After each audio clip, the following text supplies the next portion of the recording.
नमस्कार, आप देख रहे हैं भारत न्यूज टीवी खबरों की पड़ताल। आपके साथ मैं हूं अंशु। खबरों का रुख करते हैं। झांसी आगमन पर प्रदेश सरकार के नागरिक उद्यान मंत्री नंदगोपाल नंदी झांसी आने पर झांसी का कस्बा मऊ रानीपुर में कुछ दिनों पहले गोलीबारी से सर्राफा व्यवसायी अशोक अग्रवाल की मृत्यु हो गई थी। मंत्री नंद कुमार नंदी उनके परिजनों से मिले और सांत्वना प्रदान की। मंत्री नंद कुमार नंदी जी ने सर्किट हाउस में जिले के अधिकारियों की एक बैठक की, जिसमें उन्होंने झांसी के शीघ्र 72 सीटों का हवाई सेवा चालू होने की बात कही थी। उन्होंने हवाई अड्डे का निरीक्षण किया और निर्देश दिए कि हवाई अड्डे के कार्य में तेजी लाई जाए, जिससे लोगों को शीघ्र हवाई सुविधाएं प्रदान की जा सकें, जिसके संबंध में हवाई अड्डे का शीघ्र निर्माण कार्य पूरा करने के निर्देश दिए गए। देखिए, एक तो बहुत ही दुखद और दुर्भाग्यपूर्ण एक घटना घटी, जहाँ एक व्यापारी की गोली लगने से मृत्यु हो गई और उसके 2 भाई घायल थे। उसी दिन मैं बाहर था, मुझे पता चला और मैं अपने बेटे के ऑपरेशन के लिए मुंबई में था।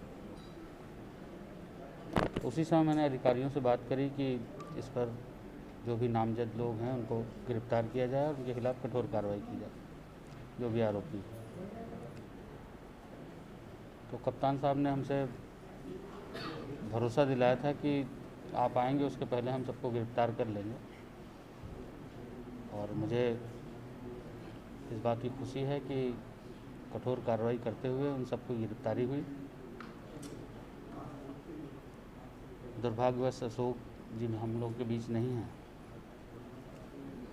उनके परिजनों से मैं मिलने गया था तो बहुत सारे व्यापारी और कई सारे लोगों ने ये बातें बताई कि दबंगई से करके लोग प्रताड़ित करते हैं। तो मैं आपको आपके चैनल के माध्यम से, जहाँ तक भी मेरी आवाज़ पहुँच रही, सबको ये बताना चाहता हूँ कि आप सब इस बात के प्रत्यक्ष गवाह हैं। जिस दिन से इस प्रदेश की बागडोर एक कर्मयोगी मुख्यमंत्री योगी आदित्यनाथ जी के हाथों में आई है, अपराधियों के खिलाफ कठोर कार्रवाई करने में सरकार ने कभी कदम पीछे नहीं किया है।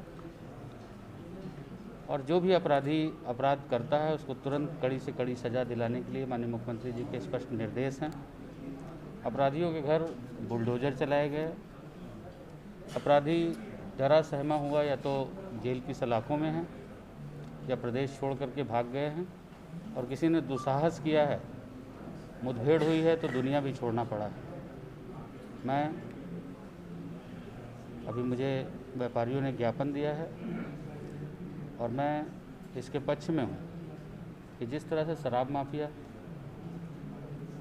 खनन माफिया, भू माफियाओं के खिलाफ कार्रवाई हो रही है, गैंगस्टर में कार्रवाई हो रही है, उनकी बिल्डिंगों पर बुलडोजर चल रहे हैं, उसी तरह से सूदखोरों और जुआ और सट्टा खिलाने वालों के खिलाफ भी इसी तरह की कठोर कार्रवाई हो कि इनकी पुश्तें याद रखें। सर, अखिलेश यादव ने आज बोला है कि पंचायत चुनाव में नामांकन नहीं करने दिया, उस पर क्या करें? देखिए, ये समाजवादी पार्टी के लोग जो खुलेआम गुंडागर्दी करते थे, शासन प्रशासन जैसा कुछ भी नहीं था, एक एक जिला एक एक माफिया को बांट दिया गया था, अपने हिसाब से चलाया करते थे। आज कानून का शासन है और सभी लोगों को पूरी आज़ादी है कि अपने किसी भी कानूनी काम को किसी भी स्वतंत्रता के साथ कर सकते हैं।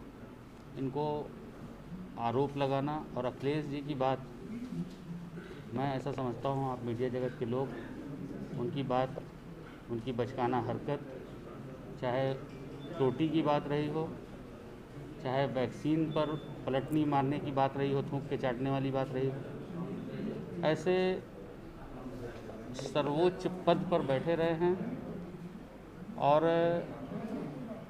बचकानी हरकत करते हैं। मैं आदरणीय मुलायम सिंह जी को बधाई देना चाहता हूं, धन्यवाद करता हूं कि उन्होंने अपने बेटे द्वारा फैलाए गए भ्रम को तोड़ते हुए इस देश के वैज्ञानिकों और देश के डॉक्टरों पर भरोसा जताते हुए उन्होंने वैक्सीन लगवाई। तो अखिलेश यादव हमेशा इसी तरह की बचकानी हरकत और क्योंकि अपनी मेहनत से कुछ पाए नहीं, पिता की जमाई हुई चीज़ों पर बैठ करके अपने परिवार को ही लात मार करके भगा दिया, अपने पिता को ही राष्ट्रीय अध्यक्ष पद से हटाने का काम किया, चाचा को धक्का मारने का काम किया। इस प्रदेश का नहीं हो सकता। तो इसलिए मैं यही कहना चाहता हूँ कि उनकी कोई बात करना मतलब ठीक नहीं है। सर अभी उमर गौतम जो थाना पकड़ा गया है, डीएसपी पकड़ा है, उसमें सर उनका एड्रेस वगैरह फर्जी पाया, तो इस तरह के मामलों में सर आप कुछ कहना चाहेंगे? देखिए, जो भी इस तरह की कार्रवाई में लिप्त पाया जाएगा उसके खिलाफ कठोर कार्रवाई करने के लिए उत्तर प्रदेश सरकार हमेशा आगे रही है। माननीय मुख्यमंत्री जी के नेतृत्व में चाहे लव जिहाद की बात रही हो, चाहे एंटी रोमियो के गठन की बात रही हो, हमेशा आगे बढ़कर के कार्रवाई हुई है। और ऐसे जो रैकेट है इसको नेस्ता नाबूद करने में किसी भी रूप में हम पीछे नहीं हटेंगे। सरकार कठोर कार्रवाई करेगी। झांसी वासियों को हवाई सेवा कब से बंद? देखिए, झांसी में हवाई सेवा की अभी हम लोग मीटिंग करेंगे, मीटिंग के बाद फिर हम इस पर चर्चा करेंगे। सर सर्वे कई बार हो चुका, फाइल कई बार चलती है। देखिए, सर्वे और फाइल क्योंकि रेंजिंग वो फायर रेंज और तमाम ऐसी चीज़ें हैं। एयरपोर्ट क्योंकि बनने में सुरक्षा से लेकर के बहुत सारी ऐसी चीज़ें होती हैं जिसको ऐसे नहीं कहा जा सकता कि यहाँ बनेगा। देखने को हमको कुछ भी नहीं दिखता, कोई बाधा नहीं दिखती, लेकिन जब करने पे आते हैं तो तमाम सारे एनओसी तमाम सारी चीज़ें होती हैं। पहले सर्वे वगैरह हो करके जल्दी ही हम यहाँ भी और ललितपुर में भी एक बड़ा एयरपोर्ट है।